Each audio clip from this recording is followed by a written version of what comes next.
예수께서는 이제 밤을 지나서 갈릴리 바다 건너편, 마태복음에는 가다라라고 나와 있고 마가복음, 누가복음에는 거라사 지역이라고 표현되어 있습니다. 예수께서는 갈릴리 바다 건너편 거라사 지방의 그 지역 항구에 도착을 했는데, 이 지역에는 이 도시 사람 중에서 귀신 들린 자가 2명 있어요. 마태복음에는 2명으로 기록되어 있고 마가복음과 누가복음에는 1명으로 표현되어 있습니다. 그 중에 한 사람을 구체적으로 표현을 했는데, 이 사람은 귀신이 어마어마하게 들린 사람입니다. 귀신이 어마어마하게 들렸는데 어느 정도냐, 예수께서 그 귀신 들린 자에게 이 귀신 자 안에 있는 귀신에게 묻기를 내 이름이 무엇이냐 했을 때, 그때 자신은 군대라고 그랬어요. 이게 원어로는 레기온인데 로마 군대는 이 당시에 6,000명 단위입니다. 그러니까 약 6,000마리의 귀신이 그 안에 들어가 있는 거예요. 들린 겁니다. 귀신 한 마리가 들어가도 고통스러운데 6,000마리가 들어갔으니 어떻겠어요? 이 사람은 아주 힘이 너무나 세요. 그래서 이 사람을 아주 쇠고랑하고 쇠사슬로 채우고 묶었는데도 힘이 어마어마하게 세니까 쇠고랑도 막 깨버립니다. 그리고 이 쇠사슬도 막 풀러버려요. 그러니까 여러 번 그렇게 묶고 채웠는데 풀고 깨버리니까 더 이상 쇠사슬로 묶을 사람이 없어요. 힘이 너무 세니까. 그리고 힘을 제어할 수가 없어요. 근데 이 사람이 어디서 사느냐? 무덤 사이에서 살아요. 집에 살지도 않아요. 그리고 옷도 홀딱 벗고 산 지가 오래됩니다. 유대인의 무덤은 산은 절벽을 깎아서 바위에 굴을 파서 그것을 무덤으로 삼습니다. 그리고 살아있는 사람도 나중에 죽을 것을 대비해서 미리 굴을 파서 무덤을 만들어요. 그러니까 빈 무덤이 있을 수가 있습니다. 그리고 유대인의 무덤은 굴이기 때문에 이 귀신 들린 자가 그 무덤 사이에, 그 무덤 동굴 안에 사는 겁니다. 집에서 살지도 않아요. 그런데 이 귀신은 밤이고 낮이고 산이나 무덤에서 막 아주 큰 소리로 아주 고래고래 소리를 질러요. 밤이고 낮이고 아주 괴성을 지릅니다. 그리고 돌로 자기 몸을 막 찢어요. 그러니까 옷도 안 입고 돌로 찢으니까 피가 많이 나겠죠. 그리고 밤이고 낮이고 막 괴성을 질러. 힘은 너무 세서 이를 쇠사슬로 쇠고랑으로 채울 사람이 없어요. 그리고 이 사람이 귀신에게 완전히 홀려가지고 완전히 귀신에게 억압당하면은 정신없이 막 광야로 막 다니고 막 정신이 없어요. 이 사람은 정신적으로도 문제가 있어요. 육체적으로도 상했고 힘은 세고 옷도 안 입고 밤낮 막 부르짖고 산이든 바위 무덤 아니든. 그런데 예수께서 멀리서 이 귀신을 본 거예요. 그리고 난 다음에 귀신은 더러운 귀신입니다. 이 더러운 귀신에게 이 더러운 귀신아 그 사람에서 나와! 예수께서 이미 명령을 하니까 이 귀신이 너무너무 고통스러운 거예요. 그러니까 예수 앞에 막 달려오면서 막 큰 소리로 막 고통스럽게 부르짖습니다. 귀신은 야고보서 2장 19절에 보면 하나님이 한 분인 줄 믿고 떤다고 그래요. 이 귀신은 예수 믿지 않고 죽은 사람의 영혼을 귀신이라고 합니다. 살아있을 때는 하나님이 계시다 안 계시다 무시하고 하나님에 대해서 두려움이 없지만 육체를 떠나는 순간 하나님이 계시구나, 그때는 믿습니다. 그러나 그때의 믿음은 구원받을 만한 믿음이 아니에요. 어쩔 수 없이 심판하시는 하나님을 자기가 고통스럽게 인정할 수밖에 없는 현실의 영적인 현실을 맞닥뜨리니까 인정하게 되는 거예요. 하나님이 한 분인 줄 믿고 떤다는 거예요. 이 귀신은 다시 육체 안에 들어오기를 원하는 거예요. 그래서 이 거라사 지역에 있는 이 귀신 들린 사람 안에 들어온 겁니다. 그런데 예수를 보자마자 고통스럽게 아주 부르짖으면서 오는 거예요. 그리고 예수 앞에 덜퍼덕 무릎 꿇고 너무너무 고통스러워하는 거예요. 왜 고통스러워하는지 아십니까? 귀신이 하나님의 한 분인 줄 믿고 떤다고 그랬잖아요. 예수가 하나님이고 하나님의 아들이라는 걸 알아요. 그가 마귀와 귀신과 악령들을 종국에 심판하는 분이라는 것을, 심판하는 권세가 있다는 것을 알아요. 그런데 지금 자신 앞에 나타났으니 너무너무 고통스러운 거예요. 그러니까 그 앞에서 엎드리면서 지극히 높으신 하나님의 아들 예수여, 아직 때가 되지 않았는데 나를 괴롭게 하라고 왔습니까? 나를 멸하려고 왔습니까? 귀신은 예수가 심판주로서 마귀와 악령과 자신을 멸하는 그 권세와 그 일을 하시는 분이라는 걸 알아요. 그래 고통스러워하는 겁니다. 귀신은 지극히 높으신 하나님의 아들이라는 걸 압니다. 사람은 알지 못하지만은. 그래서 자신이, 이 귀신이 하나님께 맹세하면서, 하나님께 애원하면서 나를 괴롭게 하지 말라고 아주 예수께 간구합니다. 아주 간청을 해요. 간청을 합니다. 그러면서 만일 나를 이 사람에게서 쫓으실 것이라면, 기어코 쫓으실 것이라면 저 돼지떼에게 좀 들어가게 해달라고. 그래서 예수께서 그걸 허락합니다. 그래서 예수의 그 권세, 하나님이고 하나님의 아들로서의 그 권세로 이 귀신에게 가라! 명령을 하니까 그 약 6,000마리가 흩어져서 저 산에서 한 2,000여 마리가 아주 방목을 하고 있었어요. 그래서 먹이를 먹고 있었는데 거기에 순식간에 들어간 겁니다.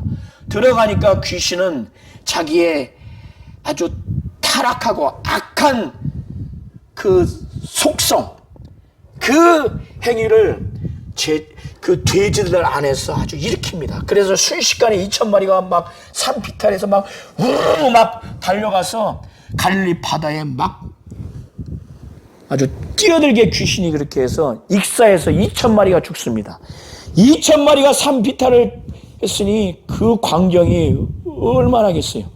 어마어마한 소리와 2,000마리가 바다에 막 시체로 막 거기에 떠들어 있으니 어떻겠어요. 그러니까 이것을 본 돼지를 그 치는 일꾼들이 충격을 받았어요.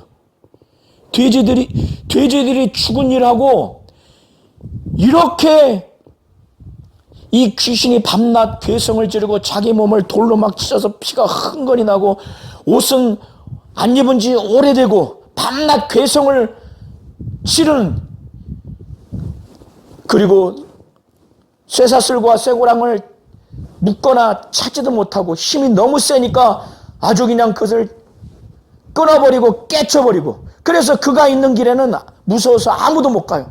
이런 자가 예수와 대화를 하는데 자기들도 보도 듣도 못한 것, 막 귀신이 드러나서 예수 앞에서 막 공포에 휩싸이고 부르짖는 귀신의 목소리를 그들은 보았고, 지극히 높으신 하나님의 아들이라고 바로 예수에게 부르짖으면서 아주 말하는 장면을 보게 됐고, 예수께서 귀신에게 막 돼지에게 가라고, 또 이 귀신은 그 들어가도록 허락을 요청하고, 그러고 나서 귀신이 그쪽으로 들어가서 일순간에 2,000마리가 바다에 둥둥 떠다니는 것을 보니까 아주 충격을 받았죠.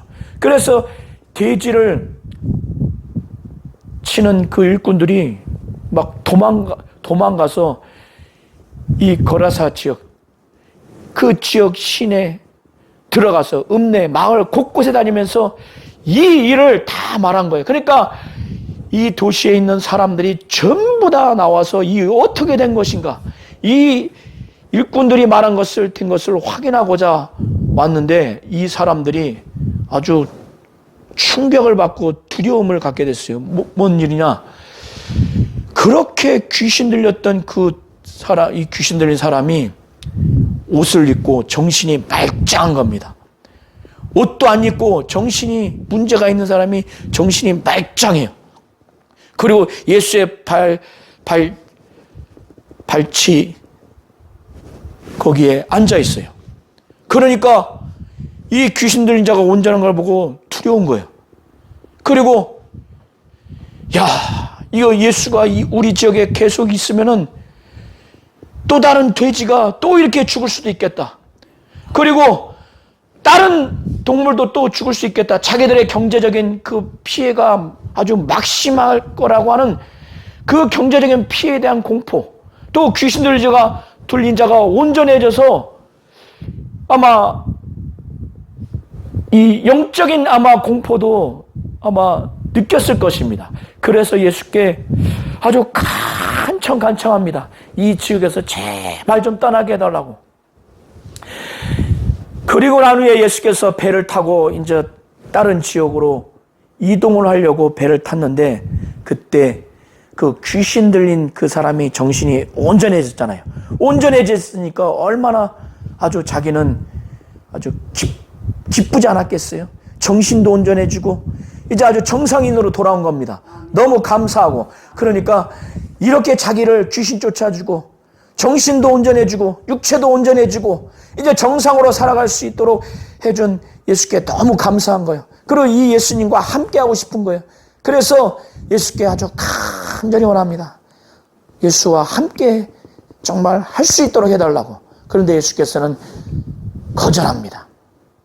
제자로서 받아들이지 않아요. 내가 집으로 돌아가서 주께서 곧 하나님께서 내게 큰 일을 행한 것, 큰 일을 행한 것을 가족에게 전하라고 하는 거예요.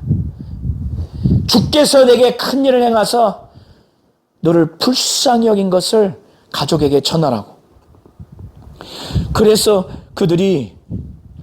그래서 이 귀신 들린 자가 집으로 돌아가고 대가볼리 지역에 아주 온성에 자기에게 예수께서 역사하신 일을 막 증가합니다. 증가하니까 막 놀랍니다.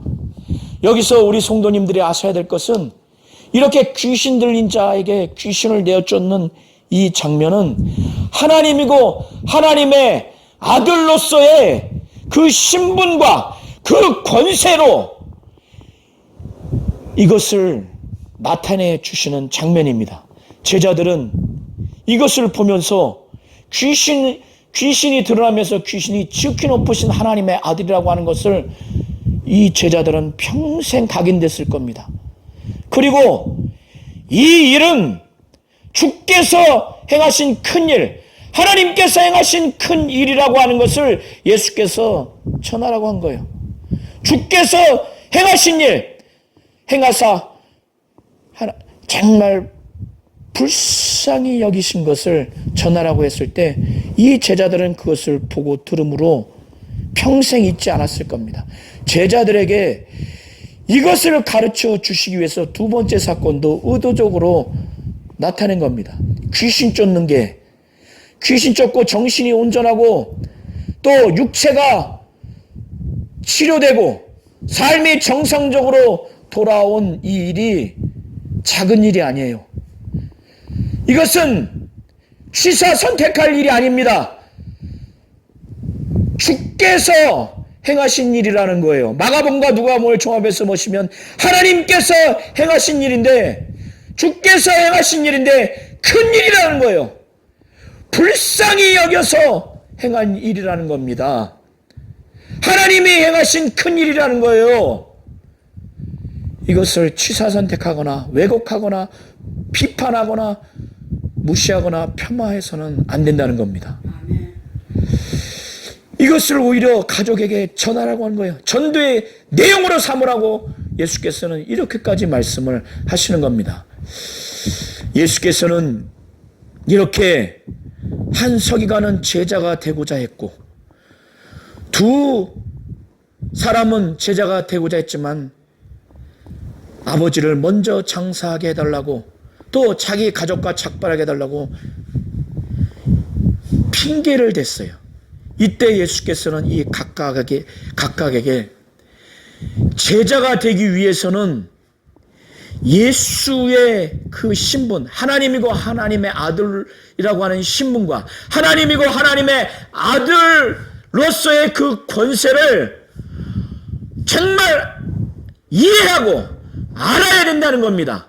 그리고 예수가 공생의 사역을 하는 예수의 스승으로서의 그 삶의 여정, 그 과정과 그 결과를 진정으로 알아야 제자로서 온전하다는 거예요.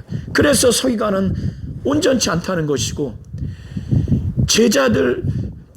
제자가 되고자 하는 두 사람에게는 아버지를 장사하는 것보다 또 가족을 작별하는 것보다 더 예수가 하나님이고 하나님의 아들로서의 그 신분과 그 신분에서 그 권세로서 제자로서 나를 따르라고 했을 때 그걸 가장 우선적으로 최우선적으로 여기라는 거예요. 결단코 가족과 관계를 소홀히 여기거나 아버지의 장례를 경히 여기라는 것이 아닙니다.